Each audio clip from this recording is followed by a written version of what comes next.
নাজিল হয়েছে মেরাজের পরে। কিসের পরে? কথা কন না। মেরাজের পরে। মেরাজ মানে ঊর্ধ্বে গমন। মেরাজ মানে ঊর্ধ্বে গমন। ঊর্ধ্বে গমন মানে কি? ইসরা আর মেরাজ দুটা শব্দ। একটা শব্দ হচ্ছে ইসরা। ইসরা মানে ভ্রমণ করা। কোথায় থেকে? বাইতুল্লাহ থেকে বাইতুল মাকদিস পর্যন্ত ভ্রমণকে বলা হয় ইসরা। আর বাইতুল মাকদাস থেকে আসমান আরশ আজিম পর্যন্ত ভ্রমণকে বলা হয় মেরাজ। জোরে বলেন সুবহানাল্লাহ। এই মেরাজ আমাদের জীবনে অনেক গুরুত্বপূর্ণ বিষয়। এখানেও মেরাজের আলোচনা হয়েছে। আপনাদের সামনে বলি, বিজ্ঞানীরা, নাস্তিকেরা মেরাজ বিশ্বাস কথা কয় না, বিশ্বাস করে না, উল্টা পাল্টা কথা বলে। উল্টা পাল্টা কথা। আরে মেরাজ কেমনে করবে? এটে সেটে মনে হচ্ছে যে এই মোড়া। সুবহানাল্লাযী আসরা বিআবদিহি লাইলাম মিনাল মাসজিদিল হারাম ইলাল মাসজিদিল আকসা আল্লাযী বারাকনা হাওলাহু লিনুরিয়াহু মিন আয়াতিনা ইন্নাহু হুয়াস সামিউল বাসীর। আসরা বিআবদিহি লাইলাম মিনাল মাসজিদিল হারাম। লাইলাম পুরা রাত নয়, রাতের একটা অংশে। জোরে বলেন সুবহানাল্লাহ। হাদিস শরীফের মধ্যে এসেছে উম্মে হানির ঘরে, অর্থাৎ রাসূলুল্লাহ সাল্লাল্লাহু আলাইহি সাল্লাম তখন কুফির ঘরে ঘুমিয়েছিলেন। কুফির ঘরটা কোথায়? এখানে হাজী সাহেব অনেক দেখতেছি, আছেন নাকি? একটু হাত তোলেন তো হাজী সাহেবরা। বাইতুল্লাহতে গেছেন হাজী সাহেবরা? মাশাআল্লাহ। একেবারে বাইতুল্লাহর যে পশ্চিম দেওয়াল, ওখান থেকে যদি আপনি পশ্চিম দিকে হন তাহলে সর্বোচ্চ 50 গজ দূরে একটা জায়গা দেখতে পাবেন। ওখানে যায় দেখবেন যে এই যে আমার সভাপতি সাহেব যে সুন্দর হাজী রুমাল পরে এখানে বসে আছেন, ওই জায়গার মধ্যে এখনো হাজী রুমাল পরা কিছু লোক সৌদিয়ান বিভিন্ন দেশের দেখবেন যে ওখানে জটলা করে আছে, ঠেলাঠেলি করতেছে ওই জায়গাটা পাওয়ার জন্য। ওই জায়গাটা হলো উম্মে হানির ঘর, অর্থাৎ আল্লাহর রাসূলের কুফির ঘর, যেখানে তিনি ঘুমিয়েছিলেন। সেখান থেকে মেরাজ সংগঠিত হয়েছে। জোরে বলেন সুবহানাল্লাহ। বরকতের আশায় এখনো ওখানে মানুষ ভিড় করে জমা করে বসে থাকে। তিনি শুয়ে আছেন। হযরত জিবরিল আলাইহিস সালাতু ওয়াস সালাম এসেছেন। হযরত জিবরিল এসেছেন, নবীজিকে ইনভাইটেশন লেটার দিয়েছেন। আল্লাহ রাব্বুল আলামিনের পক্ষ থেকে ইনভাইটেশন পাঠিয়ে পৌঁছে দিলেন। হযরত জিবরিল আলাইহিস সালাতু ওয়াস সালাম নবীজিকে ওখান থেকে উঠিয়ে নিয়ে জমজম কূপের পাশে নিয়ে গেলেন। তার ওপেন হার্টটা সার্জারি করা হলো, ওপেন হার্ট উন্মুক্ত করা হলো। হার্ট উন্মুক্ত করা হলো। উন্মুক্ত করার পরে তার আবি জমজম দিয়ে, জমজমের পানি দিয়ে এগুলো পরিষ্কার করা হলো। আর জান্নাত থেকে তার সিনাটাকে নূর দ্বারা ভর্তি, ইমানের নূর দ্বারা ভর্তি করে দেওয়া হলো। এখন একটা বাহন নিয়ে আসা হলো। বাহনের নাম বোরাক। বাহনের নাম কি? বোরাক। বোরাকে চড়ে নবীজি গেলেন। ওখান থেকে বাইতুল্লাহ থেকে 600 মাইল দূর। 600 মাইল দূর। 600 মাইল দূর ফিলিস্তিন। আজকে যেটা ইহুদিরা দখল করে আছে বাইতুল মাকদাস, ওইটা ইহুদিদের জায়গা নয়, ওটা ছিল মুসলমানদের জায়গা। কথা বলেন, মুসলমানদের জায়গা। সারা দুনিয়ায় দ্বিতীয় বিশ্বযুদ্ধের পরে ইহুদিদের কোনো জায়গা ছিল না। হিটলার লক্ষ লক্ষ ইহুদিকে নিঃশেষ করে দেওয়ার পরে ইহুদিরা ছড়িয়ে পড়েছিল। এই দ্বিতীয় বিশ্বযুদ্ধের পরে এই মুষ্টিমেয় সংখ্যক ইহুদিরা ন্যাংটা হয়ে, কাপড় নাই, খাবার নাই, তারা মধ্যপ্রাচ্যে এসে মুসলমানদের কাছে ভিক্ষা চেয়েছিল যে আমাদের কিছু থাকার জায়গা দাও, আমরা খালি এখানে না থাকবো, আর কিচ্ছু করবো না। মুসলমানরা সহজ সরল বিশ্বাসে তাদের একটু থাকার জায়গা দিছে, আর আজকে উড়ে আসা জুড়ে বসে মুসলমানদেরকেই ওই জমি থেকে, ওই ভূমির থেকে, দেশ থেকে আউট করে দিছে। কথা বলেন ঠিক না? তাহলে ইহুদিরা ভালো না খারাপ? কথা বলতে হবে। কোরআনে কারীমের ভিতরে এই ইহুদি নামক নিকৃষ্ট জাতির উপরে আল্লাহ সুবহানাহু ওয়া তাআলা লানত করেছেন। সেই ইহুদিরা একবার নয়, দুইবার নয়, অসংখ্যবার বিশ্বনবী মুহাম্মদুর রাসূলুল্লাহ সাল্লাল্লাহু আলাইহি সাল্লামকে হত্যা করার ষড়যন্ত্র এবং চক্রান্ত করেছে। আজকে কিছু মানহাজি, আজকে কিছু আলেম ওলামাও বের হয়েছে, ইহুদিদের পক্ষে ওয়াজ করে। আছে না না আছে? তুমি মুসলমানের পক্ষে কথা বলার সাহস যদি না থাকে তাহলে তুমি চুপ থাকো। ইহুদিদের পক্ষে যদি কথা বলো তাহলে তুমি মুসলমান নয়, তুমি ইহুদিদের দালাল। কথা বলেন ঠিক না? প্রিয় ভাইরা আমার, যে কথা বলছিলাম আপনাদেরকে, বাইতুল মাকদাস পর্যন্ত 600 মাইল পথ অতিক্রম করলেন। সেখান থেকে আরেকটা বাহন নিয়ে আসা হলো।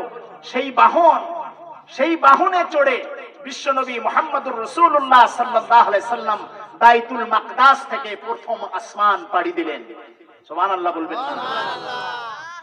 আমি মনে হয় এমন ভাবে করছি প্রথম আসমান হলো সামিয়ানা। আপনাদের কাছে তো তাই মনে হচ্ছে নাকি? এই সামিয়ানার এটাই হলো প্রথম আসমান, এইটা পাড়ি দিয়ে দ্বিতীয় আসমান, এইরকম করে 7 আসমান পাড়ি দিলেন। তারপরে আরশে আজিমে গেলেন, রব্বে কারীমের সাথে দিদার লাভ করলেন, জান্নাত দেখলেন, জাহান্নাম দেখলেন, আরো সৃষ্টির বিভিন্ন রহস্য দেখে বিশ্বনবী মুহাম্মদ সাল্লাল্লাহু আলাইহি ওয়াসাল্লাম আবার জমিনে অর্থাৎ তার ঘরে ফিরে এসে দেখেন এখনো শিকলটা, কথা কয় না, এখনো শিকলটা কি হচ্ছে? নড়তেছে। তার বিছানাটা এখনো কি আছে? গরম আছে। ওযু করেছিলেন, ওযুর পানিটা এখনো গড়িয়ে পড়ছে। এই কথা।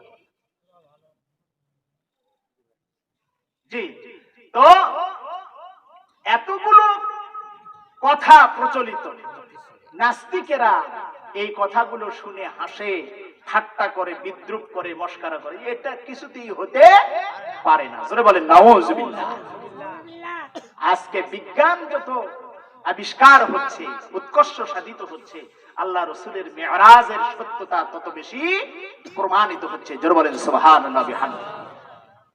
বিশ্বনবী মুহাম্মদুর রাসূলুল্লাহ সাল্লাল্লাহু আলাইহি ওয়াসাল্লাম মিরাজের রজনী শেষ করে হাতিমে কাবার ভিতরে তিনি বসে আছেন। মনটা তার খুব খারাপ, চিন্তা করছেন। ইন টাইমে আবু জেহেল পাশ দিয়ে যাওয়ার সময় দেখলেন মুহাম্মদ মন খারাপ করে বসে আছে। ডাক দিলেন, ও মুহাম্মদ, মন খারাপ করে বসে আছো কেন? নতুন কোনো খবর আছে নাকি? বললেন, অবশ্যই খবর আছে। কি বললেন? অবশ্যই খবর আছে। কি খবর বলো তো? বললেন, আমি গত রাত্রিতে বাইতুল্লাহ থেকে বাইতুল মাকদাস ভ্রমণ করেছি। এই কথা শোনার পরে হো হো করে হেসে উঠলেন আবু জেহেল। আগে তো বুঝতাম তুমি হাফ ম্যাড হয়েছো, আজকে দেখি ফুল ম্যাড হয়ে গেছো। হাফ ম্যাড মানে কি? অর্ধ পাগল। আগে তো মনে হয়েছিল যে তুমি পাগল, কিন্তু আজকে দেখতেছি ফুল পাগল। জোরে বলেন নাউযুবিল্লাহ। কেন? এটা একটা কথা হলো? 600 মাইল দূর এক রাতের মধ্যে তুমি ভ্রমণ করে আসছো, এটা কেউ বিশ্বাস করবে? বলেন তো, আজকে বিশ্বাস করা যাবে না? যাবে না? তখন 1500 বছর পূর্বে এটা সম্ভব ছিল না, কিন্তু আজকে এটা কোনো অসম্ভব ব্যাপার নয়। সুবহানাল্লাহ বলতে ইচ্ছা করে না?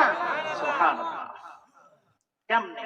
আজকে বিজ্ঞান যে যানবাহন আবিষ্কার করেছে, মোটর গাড়ি, তারপরে কি হেলিকপ্টার, বিমান, রকেট, হয়নি?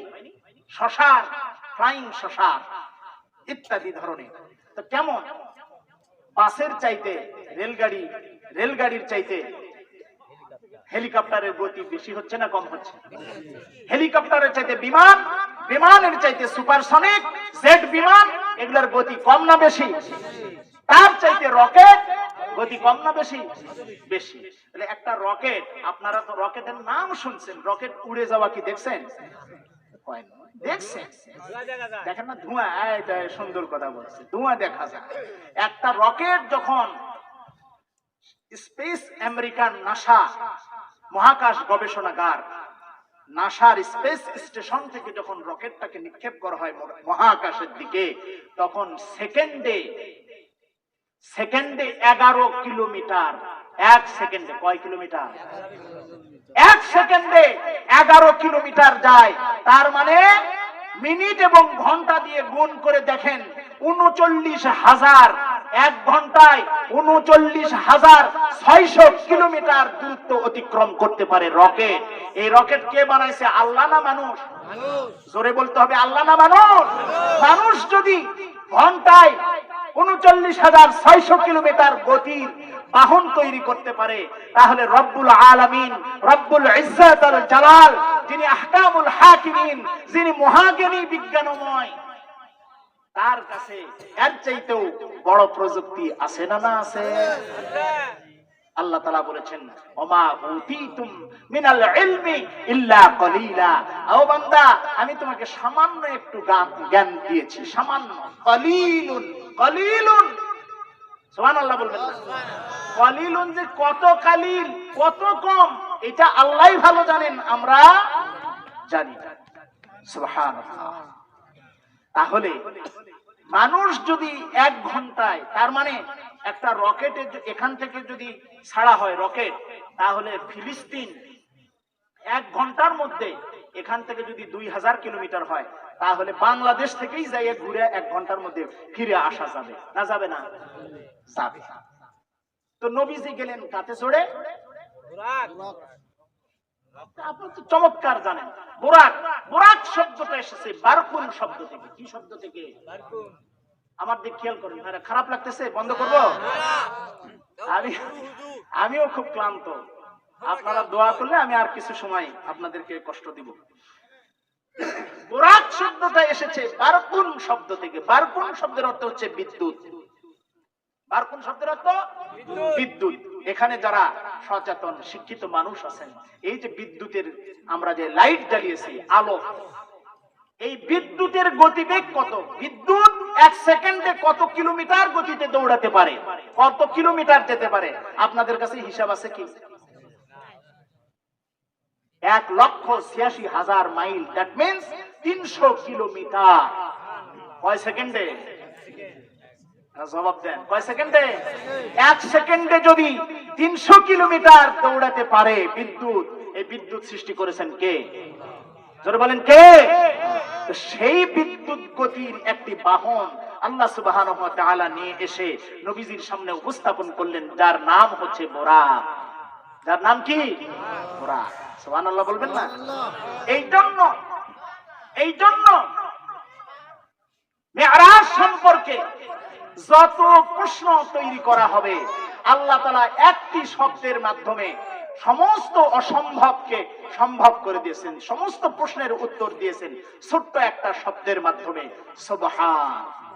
শব্দটা কি? জোরে বলেন, সবাই বলেন। সওয়াব হবে। জোরে বলেন কি? সুবহান। তার মানে পবিত্র, অতিশয় পবিত্র, সকল অক্ষমতা থেকে তিনি মুক্ত, তিনিই হলেন সুবহান। আর আমি আর আপনি হলো আব্দুস সুবহান। কথা কন, আমি আর আপনি কি? আব্দুস সুবহান। আমরা কিন্তু ডাকি এ সুবহান, আয় ভাই আয় রে, এদিকে আয়। এই সুবহান দ্বারা কিন্তু আল্লাহকে মিন করা হয় না। সুবহান একজনই, তিনি কে? আল্লাহ। যিনি মুহূর্তের মধ্যে নবীজি সাল্লাল্লাহু আলাইহি সাল্লামকে মক্কাতুল মুকাররমা থেকে বাইতুল মাকদাস, সেখান থেকে আরশে আজিম পাড়ি দিয়েছেন। জোরে বলেন সুবহানাল্লাহ। এখন বিশ্বাস হলো যে হুজুর সৌদি আরব থেকে ফিলিস্তিন, মানে বাইতুল্লাহ থেকে ফিলিস্তিন যাওয়া হতো সহজ, কিন্তু ফিলিস্তিন বাইতুল মাকদাস থেকে প্রথম আসমানের দূরত্ব নবীজি বলেছেন 500 বছর। সুবহানাল্লাহ। কয়শো বছর? 500 বছর। সেখান থেকে দ্বিতীয় আসমানের দূরত্ব 500 বছর, তৃতীয় আসমানের দূরত্ব 500 বছর, এভাবে করে সপ্তম আসমান 500 বছর, আর 5 7 35 হলো। সেখান থেকে সপ্তম আসমান থেকে আরশে আজিমের ডিসটেন্স ঠিক এই সমপরিমাণ। ধরে বলেন সুবহানাল্লাহ। প্রিয় ভাইরা আমার, এখন প্রশ্ন হলো, তাহলে নবীজি এত দূর রাস্তা ভ্রমণ করে আল্লাহর সাথে দিদার করে কেমনে আসলেন? এসে দেখে যে শিকল লড়তেছে। প্রশ্ন আসে না? না আসে না? প্রশ্ন আসে। আমাদেরও অবিশ্বাস হতে পারে। আপনাদেরকে ছোট্ট একটা উদাহরণ দেই, এই বিষয়ে আর খুব বেশি আলোচনা করা যাবে না। ছোট্ট উদাহরণ, মনে করেন আপনারা ভিডিও প্লেয়ার দেখেন নাই? টেলিভিশন আছে আপনাদের অনেকের বাসায়, ওইখানে যখন ভিসিডি অথবা ভিডিও প্লেয়ার লাগে দেন, তখন হাতের মধ্যে এরকম কালো একটা রিমোট কন্ট্রোল থাকে না? থাকে না? রিমোট কন্ট্রোলের মধ্যে কি রে ভাই, কি সমস্যা এখানে? কি শেষ করে দেবো ভাই? কেবল তো শুরু হুজুর, তাহলে চুপচাপ থাকা লাগবে। ভলেন্টিয়ার ভাইরা একটু চুপ থাকেন। কি এমন গুরুত্বপূর্ণ কথা? আপনার বাসার টেলিভিশন দেখতেছেন, দেখতে দেখতে হঠাৎ আপনার জরুরত হলো, হাজত সৃষ্টি হলো, অথবা কেউ আপনাকে ডেকে নিয়ে গেল। আপনি তখন এমন গুরুত্বপূর্ণ একটা নাটক অথবা সিনেমা অথবা একটা অনুষ্ঠান দেখতেছেন, তো মনে হলো যে আমি যদি ভিডিও প্লেয়ারটা অফ করি, বন্ধ করি, তাহলে আবার নতুন করে শুরু করা লাগবে। তাহলে আমি এমন এক সিস্টেম করে থুয়ে যাই, যেটি শেষ হচ্ছে ওখান থেকে আবার দেখবো। এটা করা যাবে না? যাবে না? করা যায় তো নাকি? কি করা লাগে? ওটা একটা বাটন আছে, দিলে পজ হয়ে গেল। মনে করেন আমি বক্তৃতা করতেছি, এরকম করে আছে, এরকম করে এখানে লেখা আছে 2টা 15 মিনিট। কোথায়? টেলিভিশন স্ক্রিনের মধ্যে লেখা উঠছে 2টা 15 মিনিট। আপনার ঘড়িতে আপনি কাজে চলে গেলেন 2টা 15 মিনিটে, 2টা বাজলো, 3টা বাজলো, 4টা বাজলো, 5টা বাজলো, মানে 3 ঘন্টা 5 ঘন্টা পার হয়ে যাওয়ার পরে আপনি ফিরে এসে যখন টেলিভিশন স্ক্রিনে দেখতেছেন, তখন ওখানে লেখা 2টা 15 মিনিট। এখন আপনি অন করে দেন, মানে রিমোট কন্ট্রোলটা চালু করেন। চালু করলে যেখানে বন্ধ হয়েছিল ওখান থেকে আবার, মানে 2টা 15 মিনিট থেকে শুরু হবে না 5টার থেকে শুরু হবে? গন্ত 2টা 15 থেকে শুরু হবে।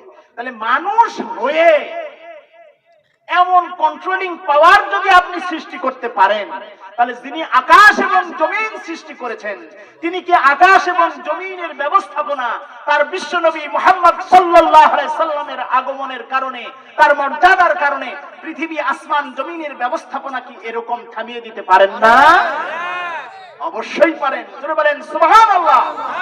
সুবহানাল্লাহ। সুতরাং মেরাজ কোনো অবাস্তব ব্যাপার।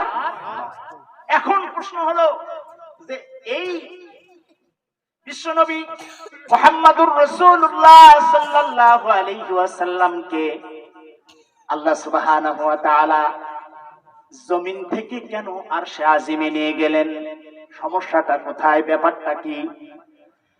পৃথিবীতে যত নবী এবং রাসূল এসেছেন, সকল নবী রাসূলদেরকে হযরত জিবরিল আলাইহিস সালাতু ওয়াস সালামের মাধ্যমে আল্লাহ সুবহানাহু ওয়া তাআলা কথা বলেছেন, প্রশিক্ষণ দিয়েছেন, ওহী নাজিল করেছেন। বিশেষ কিছু নবীর সাথে আল্লাহ রাব্বুল আলামিন দিদার করেছেন, সেটাও দুনিয়াতে। কথা ঠিক না বেঠিক? মুসা আলাইহিস সালাতু ওয়াস সালামের সাথে দিদার করলেন কোথায়? তুর পাহাড়ে।